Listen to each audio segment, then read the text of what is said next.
Assalamualaikum warahmatullahi wabarakatuh. Salam sejahtera untuk kita semua. Perkenalkan kami kelompok 3 dari, jurusan Manajemen Fakultas Ekonomi dan Bisnis Universitas Siliwangi Tasikmalaya. Di sini kami memenuhi tugas sistem pengenalan manajemen untuk mempresentasikan materi dari Pusat Pertanggungjawaban, Pusat Pendapatan dan Biaya.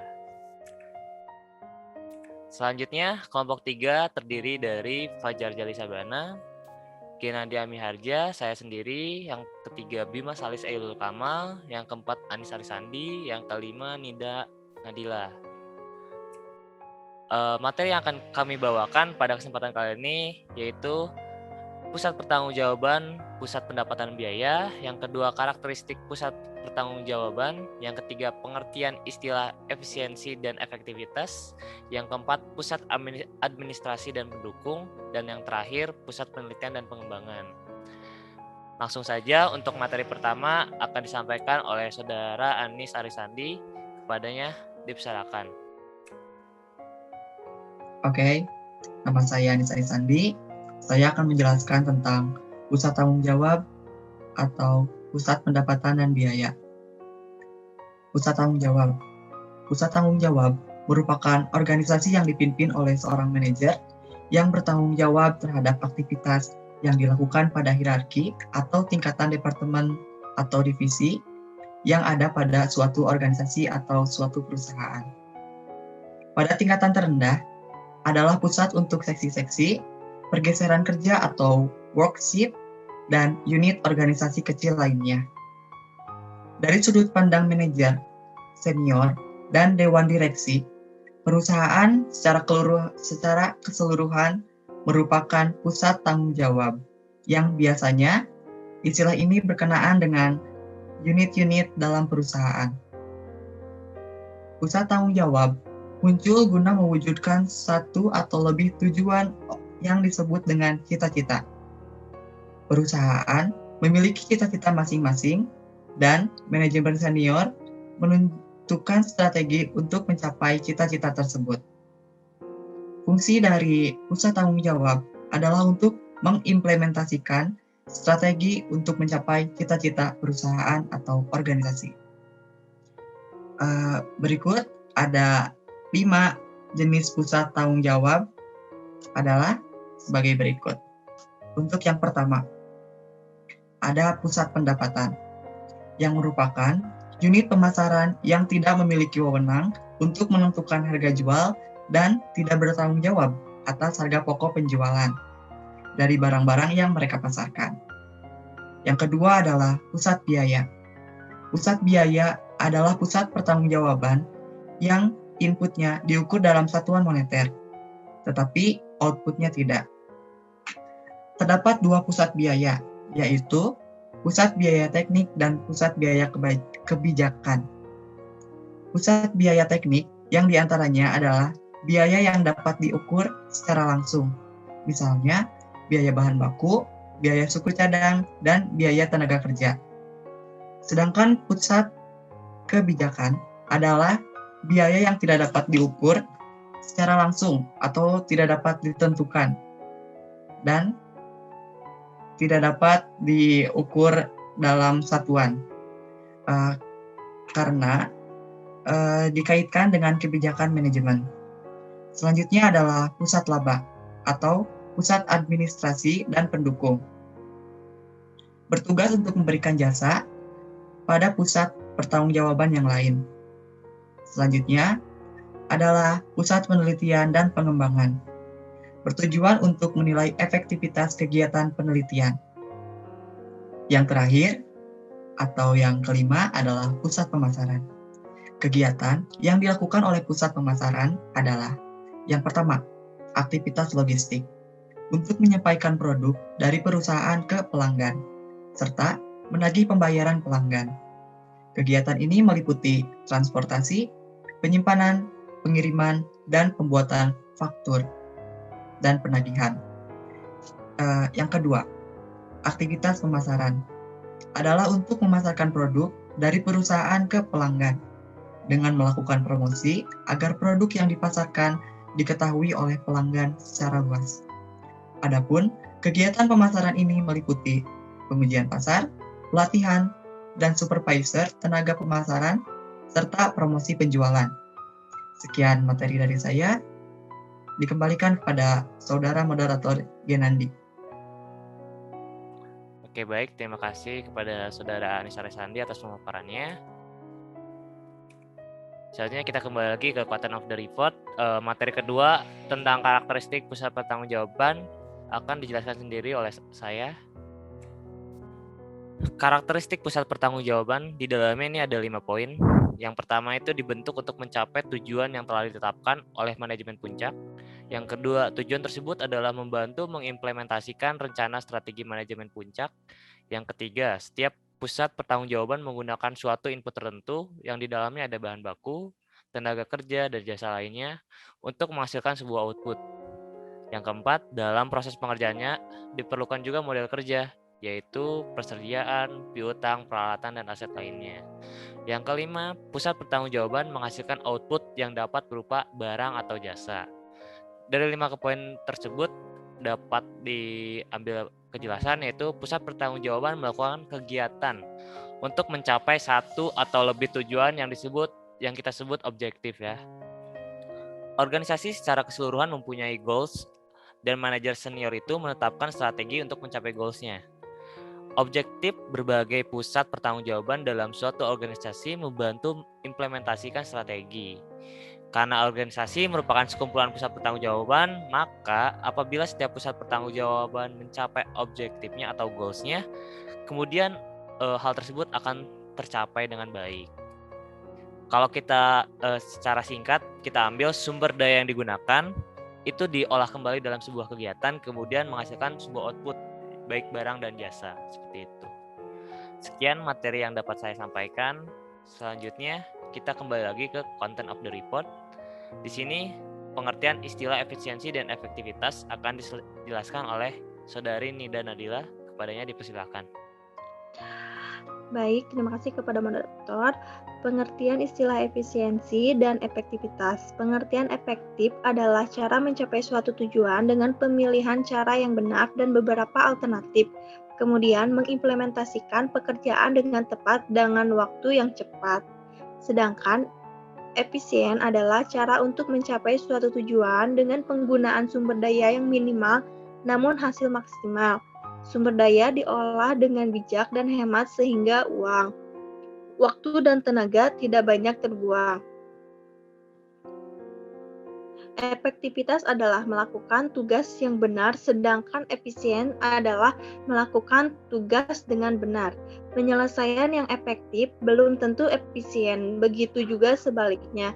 Yang efektif bisa saja membutuhkan sumber daya yang sangat besar, sedangkan yang efisien barangkali memakan waktu yang lama, sehingga sebisa mungkin efektivitas dan efisien bisa mencapai tingkat optimum untuk kedua-duanya. Next, perbedaan efektivitas dan efisien. Efektif, orientasi pada tujuan, memilih cara tercepat untuk mencapai tujuan, waktu pengerjaan lebih singkat karena ketersediaan sumber daya dan lain-lain, biaya yang dikeluarkan cenderung tinggi berhubungan dengan waktu pengerjaan. Sedangkan efisien, orientasi pada tujuan, memilih cara terhemat untuk mencapai tujuan, waktu pengerjaan lebih lama karena sumber daya yang dipangkas, biaya yang tidak dikeluarkan cenderung hemat, berhubungan dengan biaya pengerjaan. Baik, cukup sekian materi yang saya sampaikan. Selanjutnya saya sampaikan kepada moderator. Baik, terima kasih kepada Saudari Nida atas pemaparan materinya. Selanjutnya kita kembali lagi ke content of report. Materi yang keempat, perihal pusat administrasi dan pendukung akan dijelaskan oleh Saudara Fajar. Kepada Saudara Fajar, dipersilahkan. Terima kasih kepada moderator yang telah memberikan saya waktu untuk menjelaskan tentang pusat administrasi dan pendukung. Pusat administrasi dan pendukung adalah pusat biaya kebijakan yang berfungsi untuk memberikan jasa pada pusat pertanggungjawaban lain. Nah, pusat administrasi meliputi manajemen senior korporat dan manajemen unit bisnis, serta manajer unit-unit pendukung. Pusat pendukung merupakan unit-unit yang menyediakan layanan kepada pusat tanggung jawab. Permasalahan dalam pengendalian atas beban administratif ini cukup sulit, karena yang pertama itu kesulitan pengukuran output. Karena outputnya dalam bentuk jasa, sehingga sulit diukur kuantitasnya. Karena outputnya tidak dapat diukur, maka sulit ditetapkan standarnya sebagai pengukur kinerja. Jadi, karena outputnya tidak dapat diukur, maka tidak mungkin untuk menempatkan standar biaya sebagai tolak ukur pengukuran kinerja keuangan.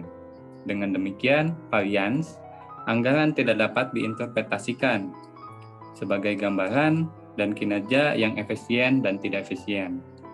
Kemudian yang kedua itu kesulitan untuk mencapai goal, congruence, atau cita-cita. Pusat biaya administrasi ingin melakukan yang terbaik untuk menghasilkan jasa yang baik. Untuk itu diperlukan biaya yang meningkat. Di sisi lain, mungkin penambahan biaya tersebut dianggap terlalu mahal, ditinjau dari peningkatan laba yang diharapkan. Contohnya, ketika para staf ingin mengembangkan sistem, program, atau fungsi yang ideal, namun sesuatu yang ideal tersebut mungkin terlalu relatif mahal terhadap tambahan laba yang dihasilkan dari kesempurnaan tersebut.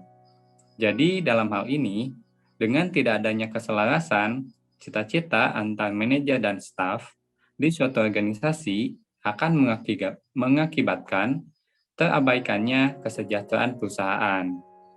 Kemudian, penyusunan anggaran. Penyusunan anggaran dalam pusat administratif dan pendukung.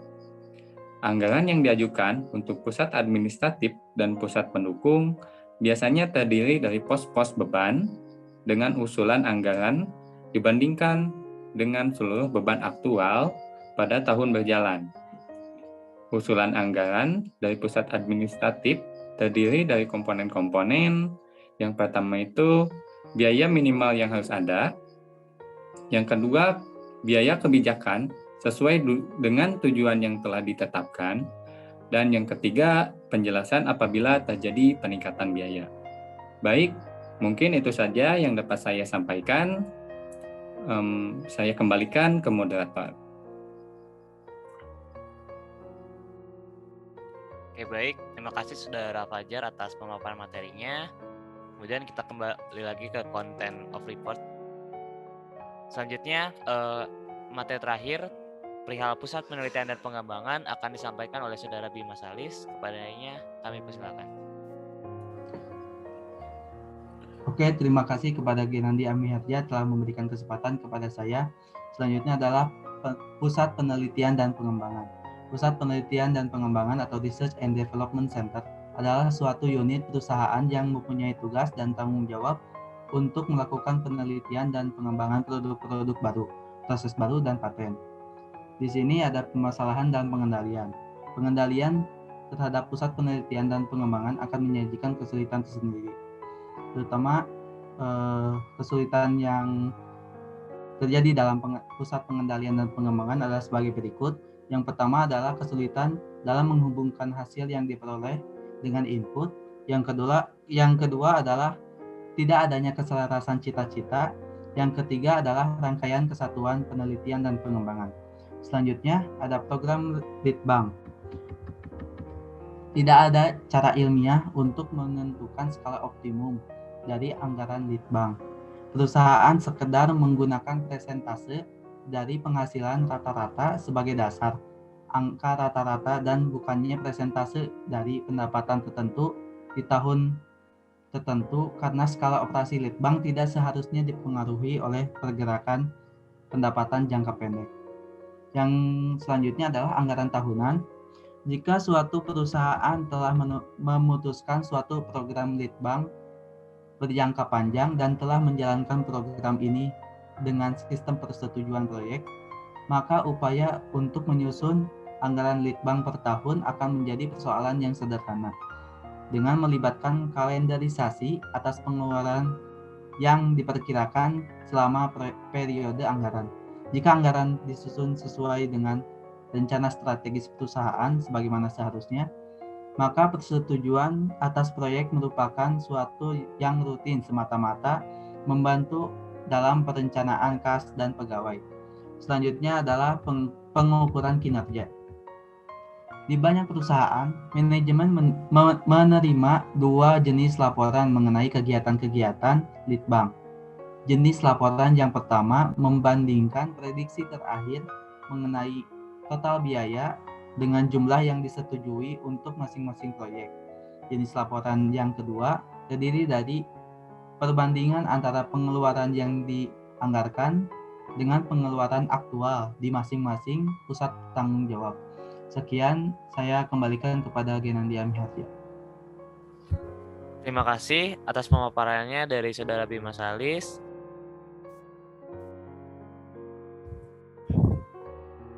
Sekian materi dari kelompok 3 perihal pusat pertanggungjawaban atau pusat pendapatan dan biaya yang dapat kami sampaikan. Kami dari kelompok 3 sistem pengendalian manajemen kelas B izin pamit diri. Mohon maaf jika ada salah-salah kata, materi ataupun penyampaian informasi. Sekian, wassalamualaikum warahmatullahi wabarakatuh.